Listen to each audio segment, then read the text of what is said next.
வணக்கம். பெயரும் நமது உயரும் பாகம் 4 உங்களையெல்லாம் சந்திப்பதில் நான் மிகவும் மகிழ்ச்சி அடைகிறேன். இந்த பண்டிட் குமார் என்டர்டைன்மெண்ட் சேனலுக்கு நிறைய பார்வையாளர்கள் வந்திருப்பது எனக்கு பெருமகிழ்ச்சி அளிக்கிறது. இப்போ நாம் நிகழ்ச்சி தொடர்ந்து நான் கடந்த வாரம் 1 மற்றும் 1-2களை பற்றி நாம் விரிவாக அலசி ஆராய்ந்தோம். இப்போ நாம் போகின்ற எண்கள் உடலெண் 1, அதாவது உடலெண் என்பது 1, 10, 19, 28.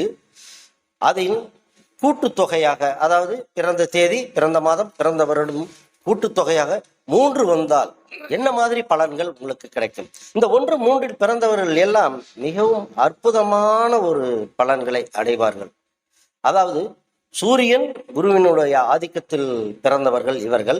இந்த குருவினுடைய ஆதிக்கத்தில் பிறந்தவர்கள் எல்லாமே மேக்சிமம் ஏதாவது ஒரு தலைமை பதவியில் இருக்கிற இடத்துல ஒரு அதிகாரமிக்க, இல்லை இவர் சொன்னால் 4 பேர் கேட்கக்கூடிய ஒரு அதிகாரமுள்ள ஒரு பதவியிலேயோ இல்லை ஒரு கடை சார்ந்தையோ அந்த மாதிரி இவர்கள் எல்லாம் இருப்பார்கள். இவர்களுக்குரிய அதிர்ஷ்ட எண்கள் பார்த்தீங்கன்னா 1, 5, 3. இந்த 1, 5, 3 இருக்கும் பட்சத்தில் அப்போ 1ஆம் எண் நான் சூரியன் என்று சொல்லியிருக்கிறேன், 5ஆம் எண் புதன் பகவான் என்று கூறியிருக்கிறேன், 3 குரு பகவான் என்று சொல்லியிருக்கிறேன். அப்போ நாம் என்ன செய்யணும்? இப்போ சப்போஸ் இந்த மாதிரி ஜாதகக்காரர்கள் ரிஷப ராசியிலையோ அல்லது துலாம் ராசியிலையோ நீங்க பிறந்திருக்கும் பட்சத்தில் கண்டிப்பாக 3ஆம் எண்ணில் உங்களுடைய பெயர்களை நீங்கள் அமைத்துக் கொள்ளக்கூடாது. புரிஞ்சுதா? ஏன் சொல்லுங்க? குரு தேவகுரு, சுக்கிரன் அசுரகுரு. அதனால சுக்கிரனுடைய குருவனுடைய ஆதிக்கத்தில் இருப்பவர்கள் சுக்கிரனுடைய ஆதிக்கத்தினுடைய பெயரை வைத்துக் கொள்ளும் பட்சத்தில் மிகப்பெரிய சரிவையும் மிகப்பெரிய நஷ்டத்தையும் வேலை வாய்ப்பையும் இழக்கக்கூடியவர்களாக இருக்கிறார்கள். அப்போ 1, 3 இருப்பவர்கள் குறிப்பாக ரிஷப ராசியாகவோ துலாம் ராசியாகவோ அல்லது ரிஷப் லக்னமாகவோ அல்லது துலாம் லக்னமாகவோ இருந்தால் கண்டிப்பாக நீங்கள் 3ஆம் எண்ணில் பெயர் வைத்துக் கொள்ளாமல் 1, 5 வைத்துக் கொள்ளலாம். இந்த 1, 5 பெயர் வைக்கும் பொழுது 1ஆம் எண்ணுக்குரிய சூரியன் உங்களுடைய ஜாதகத்தில் 6, 8, 12 மறைவு ஸ்தானங்கள்ல இருக்கக்கூடாது. அப்படி இல்லைன்னா அதுல நீங்க பேர் அமைச்சுக்கலாம். சப்போஸ் 5 புதன் 6, 8, 12 மறைவு ஸ்தானத்துல அதுல அமைக்கக்கூடாது. அப்ப இது இல்லை, எது இருக்கிறதோ, எந்த இடத்தில் நன்றாக இருக்கிறார்களோ, அதாவது இந்த 1, 4, 7, 10 இந்த மாதிரி இடங்களில் இருக்கும் பட்சத்தில் அந்த எண்களில் உங்களுடைய பெயர்களை நீங்கள் அமைத்துக் கொள்ளுங்கள். வாழ்க்கை மிகவும் வெற்றிகரமாக இருக்கும். நான் இப்ப சொன்னோன்னா மிகப்பெரிய ஆச்சரியமா இருக்கும். அப்புறம் எப்படி சார் நான் கல் போடுறது அப்படின்னு நீங்க எல்லாம் நினைப்பீர்கள். அந்த மாதிரி டைம்ல நான் என்ன சொல்றேன்னா, ஜாதக ரீதியா நீங்க போடணும்னா துலாம் ராசி ரிஷபராசிக்காரர்களெல்லாம் மிக உயர்ந்த விலை உயர்ந்த கற்களாக கூறப்படுகின்ற வைரம் நீங்கள் போடலாம். ஆனால் நீங்கள் வைரம் போடுவதற்கு முன் ஒன்றை கண்டிப்பாக யோசனை செய்ய வேண்டும். என்ன யோசனை பண்ணணும்? நம்ம நியூமராலஜியில் பேர் அமைக்க போறோம். 1, 3 பேர் அமைக்கக்கூடாதுன்னு இருக்கிற, தயவு செஞ்சு 3 பேர் அமைச்சிடாதீங்க. அப்ப நீங்க எந்த எண்ணெய் போட்டுக்க முடியாது? 3ஆம் எண்ணு கூட குரு பகவானுக்குரியது தங்க புஷ்பராகம், அதை நீங்க போட முடியாது. புரிஞ்சிருச்சா? சப்போஸ் 1 பேர் அமைச்சு உங்களுடைய சூரியன் உங்களுடைய ஜாதகத்தில் நன்றாக இருக்கும் பட்சத்தில், இதுக்காகத்தான் உங்களெல்லாம் நான் நேரில் சந்திக்கணும் அப்படின்னு சொல்றேன். ஏன்னா நீங்க ஏதாவது தெரியாம நான் சொல்றது குருட்டா வச்சுக்கிட்டு நீங்க ஏதோ ஒரு கல்லா அணிகிறது, ஏதோ ஒரு பேர் மாற்றம் செஞ்சுக்கிறது. ஏன்னா இன்னைக்கு எல்லாமே பார்த்தீங்கன்னா காலண்டர் பின்னாடி திருப்பினா பார்த்தீங்கன்னா 1ஆம் நம்பருக்கு என்ன எழுத்து, 2ஆம் நம்பருக்கு என்ன எழுதுன்னு போட்டுறோம். அதை வச்சுட்டு நீங்க எல்லாம் நியூமராலஜி பார்க்குறீங்க. தவறு தவறு தவறு, முற்றிலும் தவறு. என்னை மாறி இதையே ஆராய்ச்சி செய்து கொண்டிருப்பவரிடம் உங்களுடைய பெயர் மாற்றம் செய்யும் பொழுது அது உங்களுக்கு வெற்றிகரமா இருக்கும். நான் எப்படி பார்க்குறேன் பாருங்க. நியூமராலஜி பார்க்குறேன், நியூமராலஜிக்குரிய அதிர்ஷ்ட எண்களை பார்க்குறேன், அதிர்ஷ்ட எண்களுக்குரிய கிரகங்களை பார்க்குறேன். இந்த அதிர்ஷ்ட எண்களுக்குரிய கிரகங்கள் உங்களுடைய ஜாதகத்தில் நல்லாம இருக்குதா, இல்லை உங்கள் ராசியாதிபதியா இருக்காரா, இல்லை லக்னாதிபதியா இருக்காரா, இப்படியெல்லாம் நான் பார்த்து தான் அதை அனலைஸ் பண்ணி வைப்பேன். சப்போஸ் 1ஆம் எண்ணில் நீங்கள் பெயர் வைக்கும் பட்சத்தில் நீங்க என்ன பண்ணலாம்? மாணிக்கம் பண்ணலாம். சப்போஸ் 3 பேர் நீங்க ரிஷபராசிக்காரர் 3 பேர் வைக்கல, 5 வச்சிருக்கீங்கன்னா நீங்க மரகதம் போடலாம். அப்ப நாங்க வைரம் போடக்கூடாதா சார் அப்படின்னா புள்ள, நீங்க வைரத்தோடோ, பெண்களாக இருந்தால் வைரத்தோடோ, வைர மூக்குத்தியோ, அதே மாதிரி மோதிர விரல், வலதுகை மோதிர விரல்ல மரகதமோ இப்படி நீங்கள் அணியும் பட்சத்தில் அது உங்களுக்கு வெற்றியை கொடுக்கக்கூடியதாக இருக்கிறது. சரி, இந்த எண்காரர்கள்லாம் பொட்டு என்ன வைக்கலாம்? சந்தனம், மெயினாக சந்தனத்தை நீங்கள் சூட வேண்டும். ஏன்னு கேட்டா பாடி வந்து பாடி நம்பர் வந்து ஒன்றா இருக்குது. அதாவது உடல் எண் என்று நாம் சொல்லக்கூடிய பிறந்த தேதி 1/10/1928 இருப்பவர்கள் நீங்கள் சந்தனத்தை 2 புருவங்களுக்கு மத்தியில் இடுவும் பொழுது உங்களுடைய பாடியினுடைய உஷ்ணத்தை அது குறைவு என்றும், அந்த பாடியில் உஷ்ணம் வராது, உஷ்ணம் சம்மந்தப்பட்ட நோயில் வராது, கண்கள் இந்த மாதிரி பெரும்பாலுமாக வந்து இந்த 1ஆம் எண்காரர்கள் 9ஆம் கண் பாதிப்பு கண்டிப்பாக இருக்கும். அந்த சந்தனத்திற்குள்ள உங்களுக்கு அந்த குளிர்ச்சியை கொடுக்கக்கூடியதாக இருக்கிறது. அது மட்டும் இல்லை, ஒரு சிலர்லாம் பார்த்தீங்கன்னா இந்த கழுத்தில் இந்த இடத்துல வைப்பாங்க. இது வந்து ஒரு வர்ம புள்ளின்னு சொல்லுவோம். நம்ம இந்த இடத்துலையும் சந்தனத்தை வைக்கிறதுனால உங்களுடைய உடல் குளிர்ச்சி அடையும். இந்த இப்போ 1, 3 பற்றி நம்ம பேசணும் இல்லையா? இதில் உங்களுக்கு சந்தேகம் இருக்கும் பட்சத்தில், இல்லை என்கிட்ட ஏதாவது ஆலோசனை நீங்கள் கேட்குற பட்சத்தில் என்னுடைய டிஸ்கிரிப்ஷனில் என்னுடைய நம்பர், என்னுடைய மெயில் ஐடி இருக்குது. நான் உங்களுக்கு ஏற்கனவே முதல் பாகத்தில் சொல்லியிருக்கிறேன். நீங்கள் வந்து காலையில் 10 மணி முதல் 12 மணி வரை இலவச ஆலோசனைக்கு என்னை அழைக்கலாம். அழைக்கும் பொழுது இந்த நிகழ்ச்சியை பார்ப்பவர்கள் என்னுடைய சேனலை நீங்கள் சப்ஸ்கிரைப் பண்ணி, லைக் பண்ணி, ஃபாலோ பண்ணியிருந்தீங்கன்னா உங்களுக்கு இந்த ஆலோசனை வழங்குவதில், உங்களுக்கு நியூமராலஜி பார்க்குறதுல ஒரு சில சலுகைகளும் நான் வழங்கப் போகின்றேன். இதையெல்லாம் நீங்கள் பயன்படுத்தி கொள்ளுங்கள். இருந்தாலும் என் மூலமாகவே உங்களுக்கு என்னுடைய எண்களையும் சொல்கிறேன். 9976037000 இந்த எண்ணில் நீங்கள் எப்பொழுது வேண்டுமானாலும் என்னை தொடர்பு கொள்ளலாம். குறிப்பாக நீங்கள் காலை 10 மணி முதல் 12 மணி வரை மட்டும்தான் என்னை தொடர்பு கொள்ள வேண்டும். இலவச ஆலோசனைக்கு நேரில் சந்திப்பதற்கு நீங்கள் என்னை எப்பொழுது வேண்டுமானாலும் அழைக்கலாம். நீங்கள் அப்படி அழைக்கும் பொழுது என்னுடைய சேனலை நீங்கள் சப்ஸ்கிரைப் செஞ்சுட்டு வந்தீங்கன்னா உங்களுக்கு கட்டண சலுகையும் உண்டு. அது மட்டும் இல்லை. சரி, இப்போ அடுத்தது வந்து என்ன சார், நீங்கள் சொன்னீங்கல்ல சார், எந்தெந்த எழுத்துக்களையும் எந்தெந்த எண்களையும் எந்தெந்த பெயர்களையும் தவிர்க்க வேண்டும் என்று. இந்த எண்களையும் எழுத்துக்களையும் தவிர்க்க வேண்டும் என்றது வந்து நான் ஒவ்வொரு பேர் சொல்லக்குள்ளேயே அது உங்களுக்கு நான் சொல்லிக்கிட்டே இருப்பேன். அதனால் அதுக்கு தனியாக நீங்கள் வந்து இதை சொல்லுவாரா அதை சொல்லுவாரா அப்படின்னு எதிர்பார்க்க வேண்டாம். ஆனால் இன்னைக்கு ஒரு சில பெயர்கள் வந்து இந்தந்த பெயர்கள்லாம் நம்ம வந்து பயன்படுத்தக்கூடாது அப்படின்றத உங்களுக்கு வந்து கண்டிப்பாக நான் சொல்ல போகிறேன். அதில் இந்த குறிப்பாக சுரேஷ்குமார், செந்தில்குமார், அனில்குமார், அதாவது முடிந்த அளவு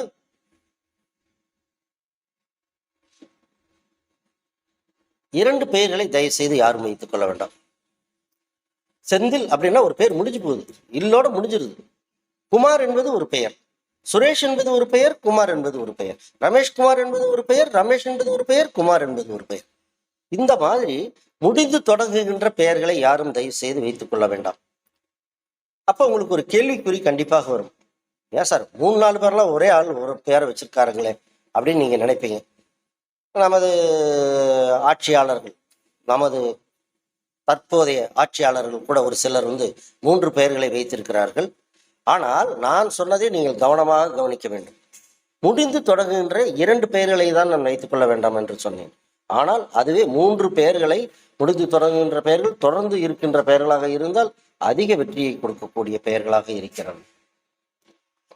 நான் சொன்ன ஒரு சில பெயர்களை நீங்கள் தவிர்க்க வேண்டும் என்று சொன்னேனா? ராஜ், ராஜா, இந்த பெயர்களை எல்லாம் நீங்கள் கண்டிப்பாக முடிந்த அளவுக்கு தவிர்க்க வேண்டும். அப்ப ராஜ்குமார் சார் வந்து நல்லா இல்லைங்களா அப்படின்னீங்க. ராஜ்குமார் சார் என்ன கஷ்டப்பட்டாருன்னு எனக்கு தான் தெரியும், உங்களுக்கும் தெரிந்திருக்க வாய்ப்பு இருக்கிறது, இல்லை அந்த மாநில மக்களுக்கு தெரிந்திருக்க வாய்ப்பு இருக்கிறது. ஆனா இதே வந்து பாத்தீங்கன்னா நம்ம தமிழகத்துல ஒரு 2-3 ராஜா இருக்கிறாங்க.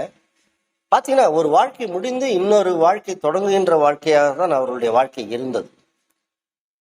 இதே மாதிரி ஒரு அரசியல் பிரமுகர் என்னை ஒரு முறை சந்தித்து, அந்த தேர்தல் சமயம் நினைக்கிறேன், என்னுடைய வீட்டுக்கு அருகில் வரும்பொழுது அங்கிருந்த தொண்டர்கள்லாம் சார் வந்து ஒரு நியூமராலஜிஸ்ட், ஜோதிடர் அப்படின்னு சொன்னாங்க.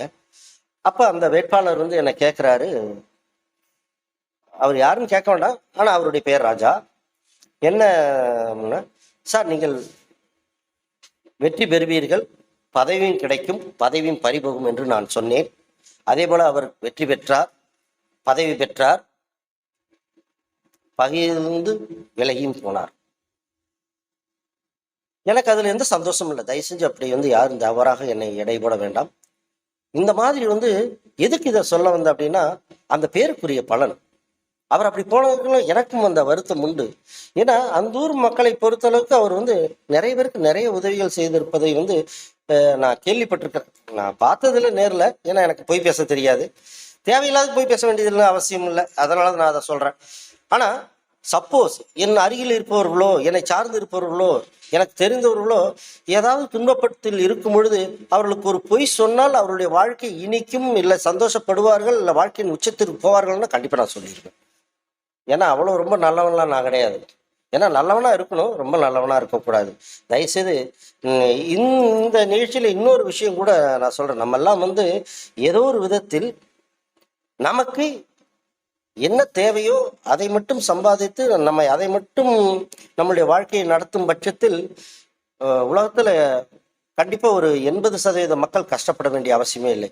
என்ன சார் நீங்கள் சொல்ல வரீங்க அப்படின்னா, ஒரு மனிதனுக்கு தன்னுடைய குடும்பத்திற்கு தன்னுடைய மகன் மகளுக்கு என்ன தேவையோ அதை மட்டும் சம்பாதித்து வாழ்க்கையை நடத்துவன் தான் உண்மையானவன். மற்றவர்களும் ஏதோ ஒரு விதத்தில் திரடன் தான், இன்க்ளூடிங் மைசெல்ஃப். அப்படித்தான் எடுத்துக்கணும். நம்ம இருந்தாலும் முயற்சி செய்யுங்க.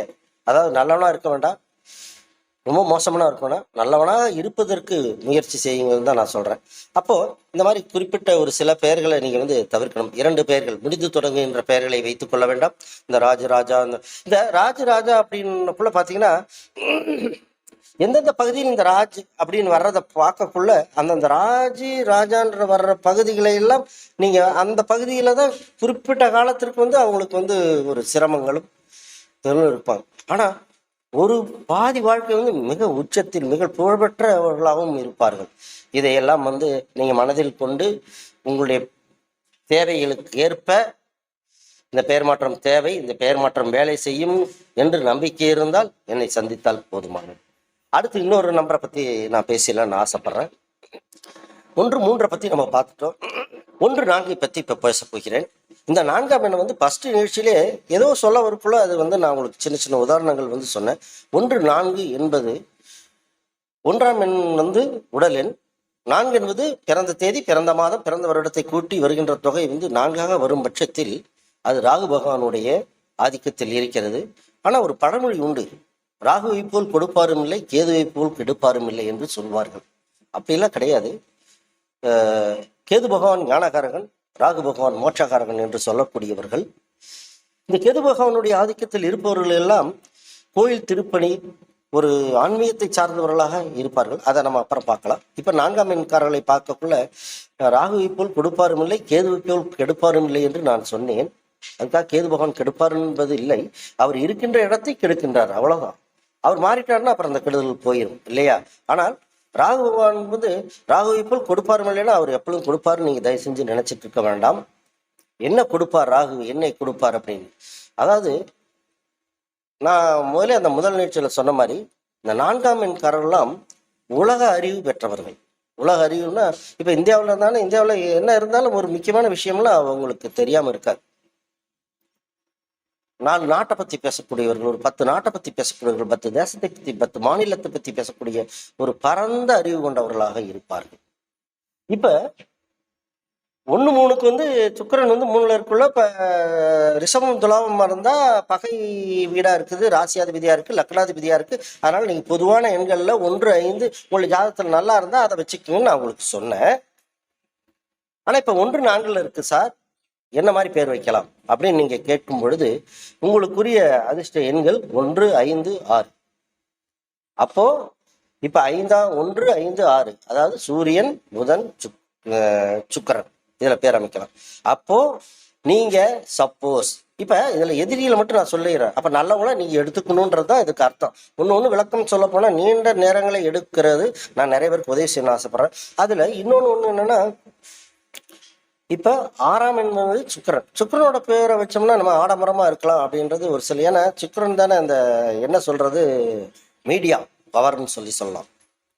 அதாவது புகழ் கிடைக்கக்கூடிய ஒரு கிரகம், இல்லைன்னா ஆடம்பரத்தை கொடுக்கக்கூடிய ஒரு கிரகம், ஒரு செல்வாக்கை கொடுக்கக்கூடிய ஒரு கிரகம்.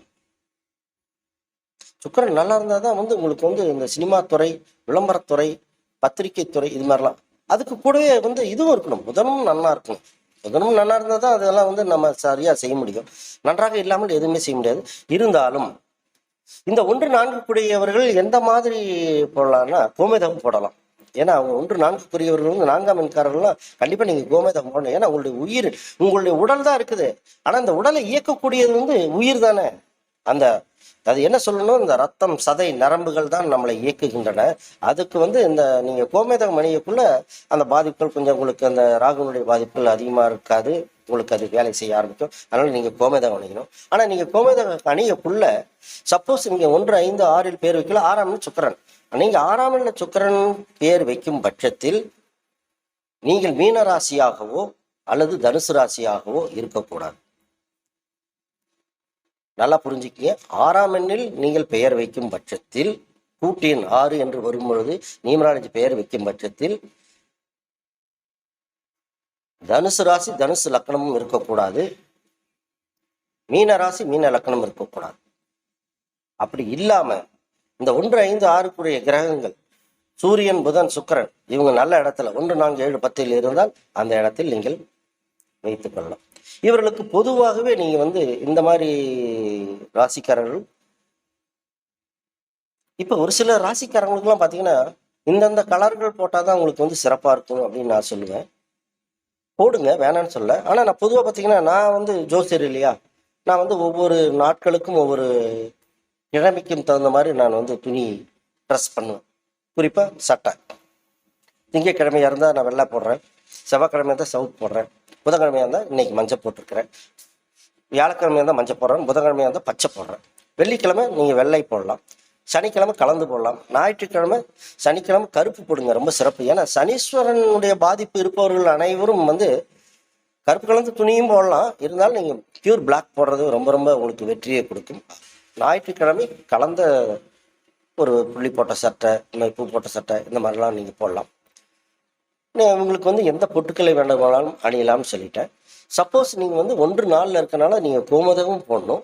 அதே சமயத்தில் சப்போஸ் நீங்கள் வந்து 6 பெயர் வைக்கும் பட்சத்தில் வைரமும் போடலாம். அது 2 கைகளிலும் எந்த கையில் போடணுமோ நீங்கள் ஜோதிடர் அன்னைக்கு இல்லை மோதிர சேவல் அன்னைக்கு அவங்கள கேட்டு நீங்கள் போட்டுக்கீங்க. சரியா? மீண்டும் அடுத்த வாரம் இந்த நிகழ்ச்சியில் உங்களை சந்திக்கிறேன். நன்றி, வணக்கம்.